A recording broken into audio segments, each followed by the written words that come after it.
Wasimamizi wa uchumi wa Kristo. Wasimamizi wa uchumi wa Kristo ndio neno letu au ujumbe wetu hii leo katika tafakari ya neno la Mungu inayoletwa kwetu na mchungaji Chris.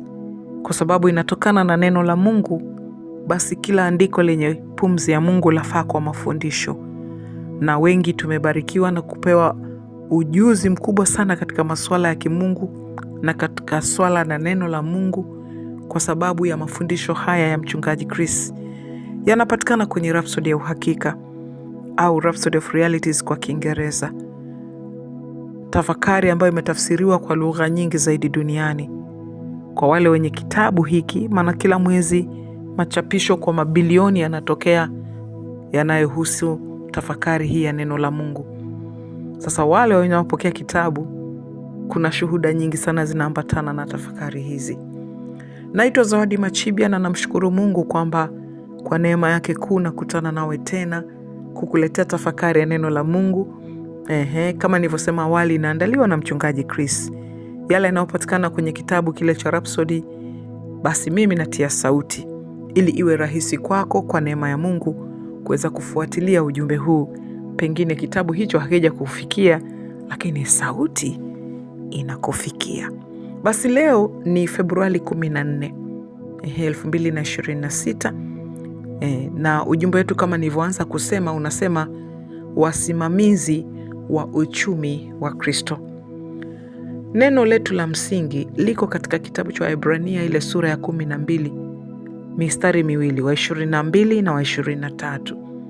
Neno linatuambia, bali ninyi mmeufikilia mlima Sayuni na mji wa Mungu aliye hai, Yerusalemu wa mbinguni, na majeshi ya malaika elfu nyingi, mkutano mkuu na kanisa la wazaliwa wa kwanza walioandikwa mbinguni.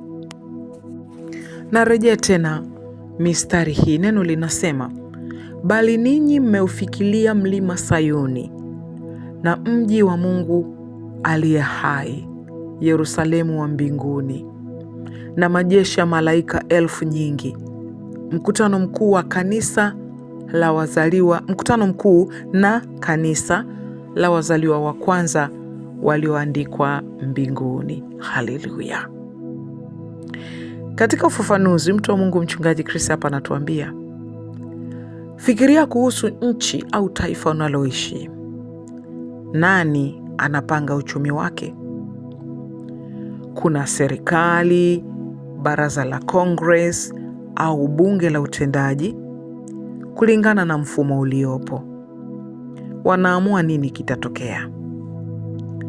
Biblia inatujulisha kwamba sisi ni wakusanyiko la juu zaidi linaloitwa mkutano mkuu na kanisa la wazaliwa wa kwanza. Haleluya.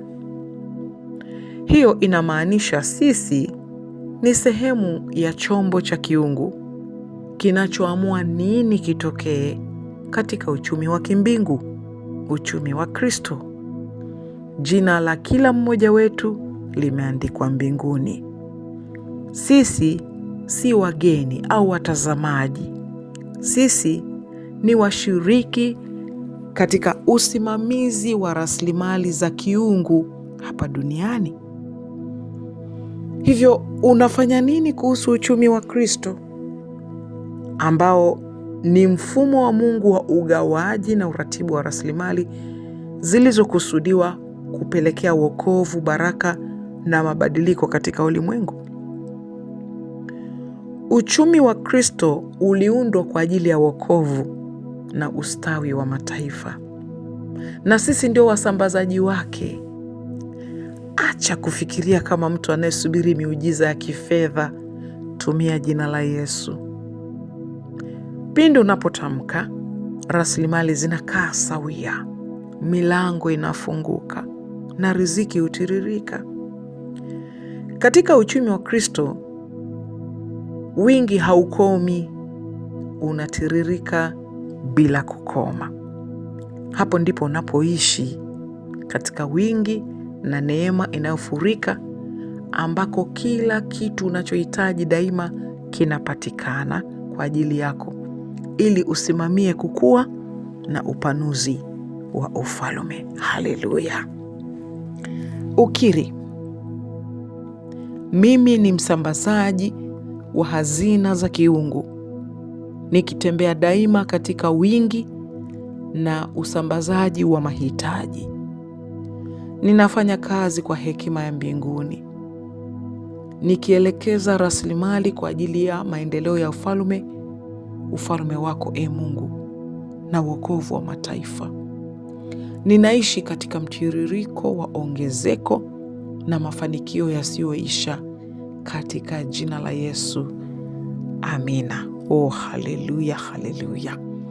Basi masomo zaidi tunayapata kutoka kitabu cha Wafilipi sura ya 4 mstari wa 19. Neno linatuambia, na Mungu wangu atawajazeni kila mnachokihitaji kwa kadiri ya utajiri wake katika utukufu ndani ya Kristo Yesu.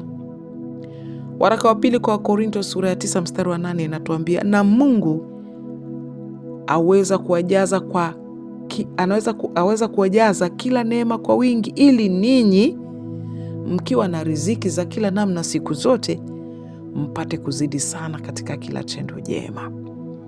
Waraka wa kwanza kwa Wakorintho sura ya 3 mstari wa 21 pia unasema, basi mtu yeyote na asijisifie wanadamu, kwa maana vyote ni vyenu. Haleluya. Hii ndio tafakari ambayo mtu wa Mungu ametuletea leo. Wasimamizi wa uchumi wa Kristo.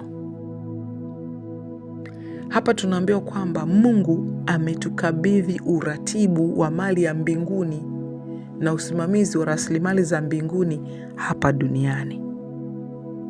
Unajua, kuna wakati mtu unaweza kadhani labda ni maneno tu ya kawaida ambayo watu nasikia ukienda pengine kanisani, ama ukisikia injili kama hivi au neno la Mungu, unadhani ni maneno ya kawaida ambayo huwa tunayasikia.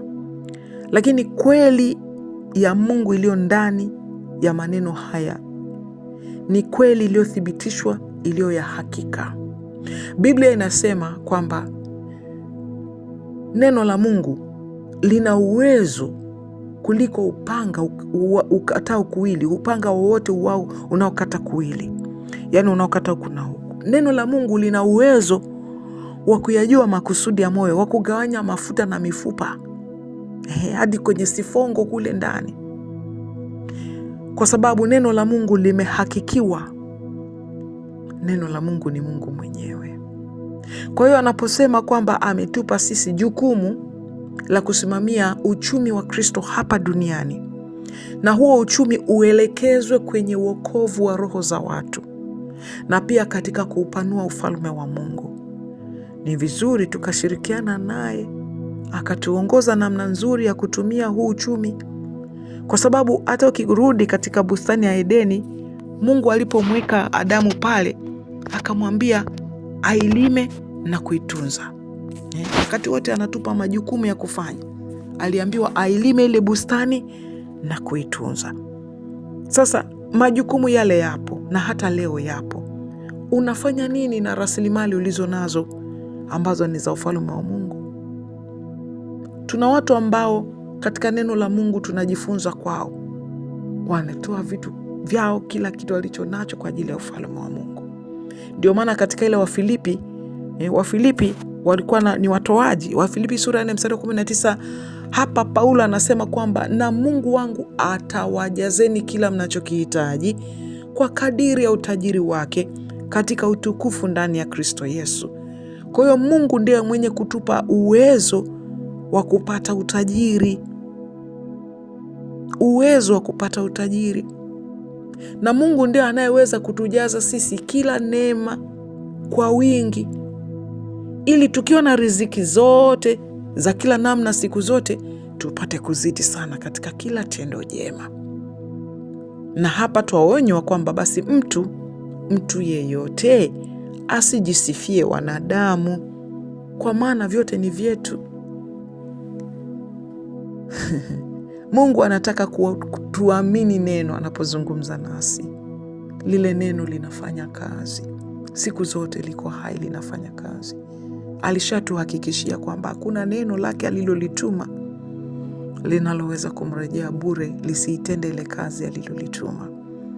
Katika kitabu cha Yeremia, Biblia inatuambia kwamba Mungu anatuwazia mema, kutupa sisi tumaini katika siku zetu za usoni. Sasa ukijua kwamba wewe ni mbunge wa bunge la mbinguni, haleluya, na unafanya maamuzi kuhusiana na rasilimali za kimbingu, oh glory to God. Manake kwamba basi tunaishi maisha ya juu sana kuliko haya macho yanayotazama hapa, au changamoto zinazoonekana hapa. Kwa hiyo tunaishi juu sana, tuko katika Sayuni ya mbinguni ambako maamuzi ya matumizi ya ufalme wa Mungu yanafanyika. Tuko katika kusanyiko kuu, mkutano mkuu wa wazaliwa wa kwanza. Haleluya! Huko ndiko jukumu letu liliko. Kwa hiyo tumlingane Bwana. Ni lugha nzuri kumlingana Bwana, maana Roho Mtakatifu anatuongoza nini cha kufanya na rasilimali na uchumi wa Kristo hapa duniani. Haleluya! Basi nikukaribishe, ni muhimu nikukaribishe kwa Bwana Yesu kwa kweli, maana ndivyo neno linavyosema. Sema sala hii baada yangu kama hujampa Bwana Yesu maisha yako. Sema, o Bwana Mungu, nakuja kwako katika jina la Yesu Kristo. Ninaamini kwamba Yesu Kristo ni mwana wa Mungu aliye hai. Ninaamini kwamba Mungu alimfufua kutoka kwa wafu, na kwa kinywa changu ninakiri kwamba Yesu Kristo ni Bwana wa maisha yangu kuanzia leo, na ninapokea kwa imani sasa hivi katika jina la Yesu uzima wa milele ndani ya roho yangu. Nimezaliwa mara ya pili. Haleluya! Basi kama umesema sala hii kwa dhati ya moyo, usiseme tu kwa sababu unasema, kwa dhati ya moyo, ninataka tu nikuhakikishie kwamba Mungu aichunguzaye mioyo ya wanadamu na kujua makusudi yao amekusikia.